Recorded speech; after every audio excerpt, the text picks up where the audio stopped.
ఆంధ్రప్రదేశ్ రాష్ట్రంలో వచ్చే సార్వత్రిక ఎన్నికలకు సంబంధించి పొత్తులు చర్చలు ఆల్రెడీ మొదలయ్యాయి. ఏ రకంగా అంటే కొన్ని నెలల కిందట, ఒక 6-7 నెలల కిందట చంద్రబాబు గారు కుప్పంలో జరిగిన సభలో ఆ తెలుగుదేశం పార్టీ కార్యకర్తలు జనసేనతో పొత్తు ఉండాలి అని అంటున్నప్పుడు చంద్రబాబు గారే ఇండైరెక్ట్గా చెప్పారు, వన్ సైడ్ లవ్ కుదరదు అని. సో అక్కడతో టీడీపీ జనసేనతో పొత్తు విషయంలో ఆసక్తి చూపిస్తున్నట్టుగా ఒక రకంగా ఒక వే సిగ్నల్ అర్థమైంది. సో మొన్న జనసేన ఆవిర్భావ సభ సందర్భంగా పవన్ కళ్యాణ్ గారు మొత్తం మాట్లాడి చివరిలో వైసీపీ వ్యతిరేక ఓట్లు చేల్చనివ్వం అని ఒక మాటలు చెప్పారు, ఇండైరెక్ట్గా చెప్పారు. సో అక్కడతో పొత్తుల విషయంలో జనసేన నుంచి ఒక క్లారిటీ వచ్చింది. సో టీడీపీ నుంచి అటు జనసేన నుంచి ఇండైరెక్ట్గా ఒకరికొకరు సిగ్నల్ ఇచ్చుకున్నారు, ముసుగులో గుద్దులాట్లో.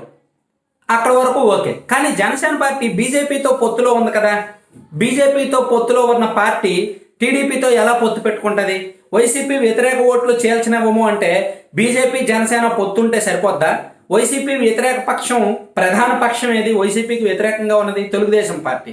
సో వైసీపీ వ్యతిరేక ఓట్లు చేల్చినవ్వము అంటే టీడీపీతో పొత్తుంటేనే అది సాధ్యం, ఆ మాట సత్యమైనట్టు, ఆ మాట సాధ్యమైనట్టు, లేకపోతే కాదు. సో అందుకే ఇప్పుడు జనసేన టీడీపీ పొత్తుకు సంబంధించి ఒక క్లారిటీ ఉన్నట్టే. కానీ బీజేపీ పరిస్థితి ఏంటి? బీజేపీ టీడీపీతో పొత్తుకి ఓకే అంటదా లేదా? ఎందుకు ఆ డౌట్లు అంటే బీజేపీకి పవన్ కళ్యాణ్ గారిని వదులుకోవడం ఇష్టం లేదు. ఎందుకంటే బీజేపీకి రాష్ట్రంలో కార్యకర్తల బలం లేదు, ఒక బలమైన నాయకుడు లేడు. సో అందుకే ఆ రెండింటినీ లోటు పోడ్చాలి అంటే కార్యకర్తల బలం అంటే జనసేన కార్యకర్తలే బీజేపీకి ఉపయోగపడతారు, నాయకత్వాలు ఏమి కూడా జనసేన ద్వారా ఉపయోగం అవుద్ది. అంటే ఏదో ఒక చరిష్మా ఉన్న నాయకుడు ఉన్నట్టు ఉంటుంది. సో అందుకే బీజేపీకి పవన్ కళ్యాణ్ గారితో పొత్తు వదులుకోవడం ఇష్టం లేదు. అలాగని పవన్ కళ్యాణ్ గారు టీడీపీ వైపు రావాలని చూస్తున్నారు కాబట్టి బీజేపీ కూడా టీడీపీతో పొత్తు విషయంలో ఓకే అంటుందా అంటే గతంలో 2018లో బీజేపీకి టీడీపీకి జరిగిన వార్ ఇప్పుడు గుర్తొస్తుంది. సో అందుకే ఆ వార్ ఆ తర్వాత చల్లారల. ఆ తర్వాత 2019 ఎన్నికల్లో బీజేపీ పరోక్షంగా జగన్మోహన్ రెడ్డి గారికి, వైసీపీకి సహకరించింది. 2019 ఎన్నికల్లో టీడీపీకి ఎంత దెబ్బ కొట్టాలో అంత దెబ్బ బీజేపీ కొట్టింది.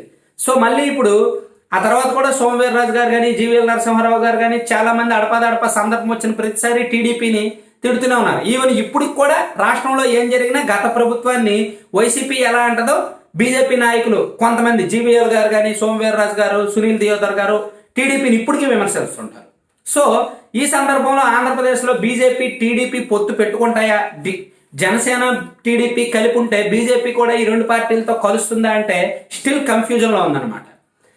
అందుకే బీజేపీ పెద్దలు దీని మీద చర్చించడానికే ఆల్రెడీ బీజేపీ నాయకులు, కీలక నాయకులు 1 by 1 కొంతమందిని ఢిల్లీ పిలిపించి అభిప్రాయాలు తీసుకుంటున్నారు జేపీ నడ్డా గారు అనేది ఒక సమాచారం. టీడీపీతో పొత్తు విషయంలో బీజేపీలో కొంతమంది ఓకే అన్నారు, రామ్ మాధవ్ గారు కానీ, అలాగే సుజనా చౌదరి గారు, సీఎం రమేష్ గారు, ఇంకొంతమంది నాయకులు అయితే ఓకే అన్నారు, పురంధేశ్వర్ గారు కూడా ఓకే. కానీ టీడీపీతో పొత్తు విషయంలో కాస్త అటు ఇటుగా మాట్లాడుతున్నది, 2 విధాలుగా మాట్లాడుతున్నది సోమవీర్రాజు గారు, అలాగే జీవీఎల్ గారు. సో వాళ్ళను కూడా పిలిపించి మాట్లాడాలి అనేది పార్టీ పెద్దల ఆలోచన. సోమవీర్రాజు గారు నిన్న కూడా ఏమన్నాడు? టీడీపీతో మాకు పొత్తు అవసరం లేదు, 2024లో జనసేన బీజేపీ కలిపి ఎన్నికలకి వెళ్తాయి, పవన్ కళ్యాణ్ గారే మా సీఎం అభ్యర్థి, పవన్ కళ్యాణ్ గారిని సీఎంగా అంగీకరించిన పార్టీలే మాతో కలిసి పొత్తుకు రావాలి అని అన్నారు. అంటే ఆయన ఏదైతే పట్టుకున్నాడో అదే, ఆయన టీడీపీ అంటే గిట్టదు. సో ఆయన వాదన ఆయనది. సో అందుకే రాష్ట్రంలో బీజేపీ విషయంలో, బీజేపీ టీడీపీ పొత్తు విషయంలో కన్ఫ్యూజన్ కొనసాగుతుంది. ఆ కన్ఫ్యూజన్ ఫుల్ స్టాప్ పెట్టడానికి బహుశా ఒక 4 రోజుల సమయం పట్టవచ్చు. దాన్నే పవన్ కళ్యాణ్ గారు రోడ్ మ్యాప్గా కూడా పిలిచారు. ఎందుకంటే ఇక్కడ వైసీపీ అవసరం బీజేపీకి ఉంది, వైసీపీ రాజ్యసభ సభ్యుల అవసరం బీజేపీకి ఉంది. సో ఆ సభ్యుల అవసరాన్ని వదిలేసుకొని బీజేపీ టీడీపీతో పొత్తు పెట్టుకోలేదు. కాబట్టి ఇవన్నీ ఇంటర్నల్గా కొన్ని ఉంటాయి, ఆ కన్ఫ్యూజన్ అందుకే కొనసాగుద్ది. సో కొన్నాళ్ళు ఇది తప్పదు. వైసీపీకి ఉన్న బలం దృష్ట్యా, ఏది పార్లమెంటు ఎంపీల బలం దృష్ట్యా వైసీపీ బీజేపీ కలిపి ఇంటర్నల్ ఫ్రెండ్షిప్ చేయాల్సిన అవసరం అయితే ఉంది. సో టీడీపీ బీజేపీ పొత్తు విషయంలో కొన్నాళ్ళు ఈ కన్ఫ్యూజన్ కొనసాగుతూనే ఉంటుంది.